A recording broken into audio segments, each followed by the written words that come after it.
and welcome to another episode of Things 4 Wheels. This time we're doing another brochure tours, and this time we're looking at a very early brochure for the R170 SLK. Now this one dates from August 1996.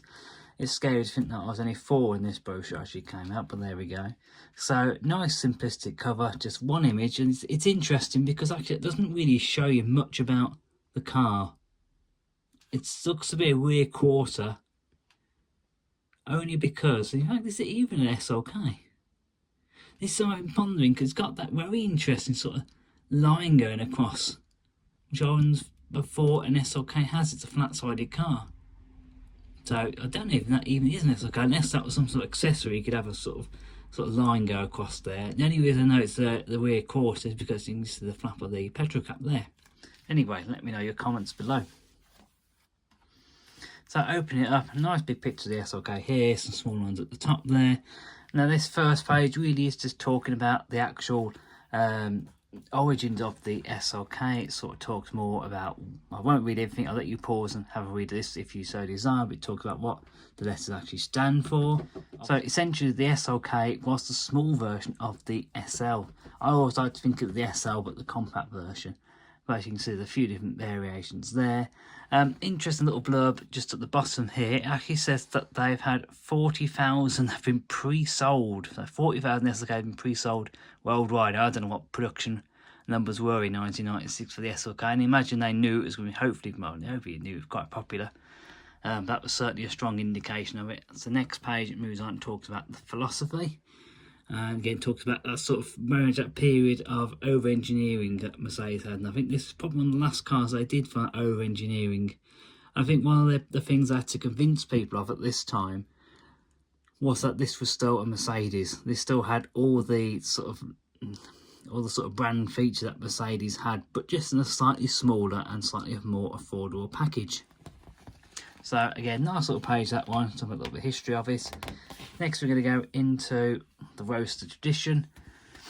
So this is quite an interesting page in itself, because obviously lots of people have drawn links between the fact that this is a small SL, we all know that, and they actually, Mercedes did do a small SL in the 50s in the form of the 190 SL, and that was a smaller version of the SL, a smaller engine, and that's sort of where the SLK, I believe, gets its sort of roots from.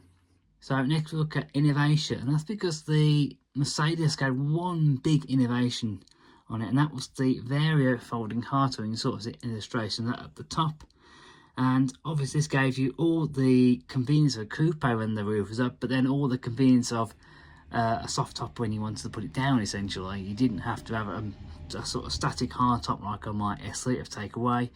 You can actually have the folding into the boot. It's all self-contained units, and then you've still got a little bit of boot space in there as well. So while on the topic of the Vario roof, one of the things that was fascinating to me is the fact that you can have the boot open this way, so obviously the traditional way of opening the boot, but you can also have it open that way as well, and seeing the actual mechanism in place to make it do that. And I've even seen it before where you can lift the boot sort of upwards as well, straight upwards, if you're sort of doing it maintenance work on it as well. Which is absolutely fascinating to think how many different angles and ways it can go. And the other sort of innovation at the time, Mercedes were doing their compressor supercharged engine. Now I don't believe Mercedes actually did supercharged engines until sort of the mid-90s on the level that they did before. Now they did supercharged engines sort of in the 30s, I believe. But this was the first time they actually done it, particularly on a 4-cylinder. So I move on to the next page, which again looks at safety, which Mercedes have always been quite big on their safety features. Particularly since sort of the 50s and 60s, and again this one talks about all the airbags which come as standard. So the SLK actually does come with twin front and dual side airbags as standard, so quite a good thing. Obviously safety features back then in the mid-90s. Obviously talks a bit about the rollover accidents again, which is something I know particularly companies from Europe and Japan have always had a problem, particularly getting into America. They're always quite strict on their safety regulation, probably rightly so, to be honest. So this one talks about the fact you've got the two little sort of rollover hoops here in the back. You've obviously got a strengthened sort of A-pillar and the pillar going across the top of the windscreen there as well.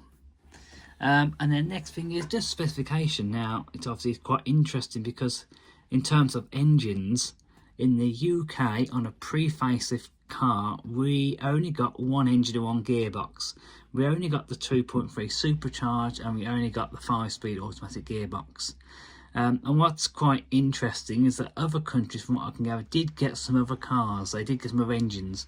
I've seen that there was a 200 compressor, which did come out later in the UK on a post-facelift car, and there's also seemed to be an SLK 200 non-compressors and no supercharged, just a naturally aspirated engine.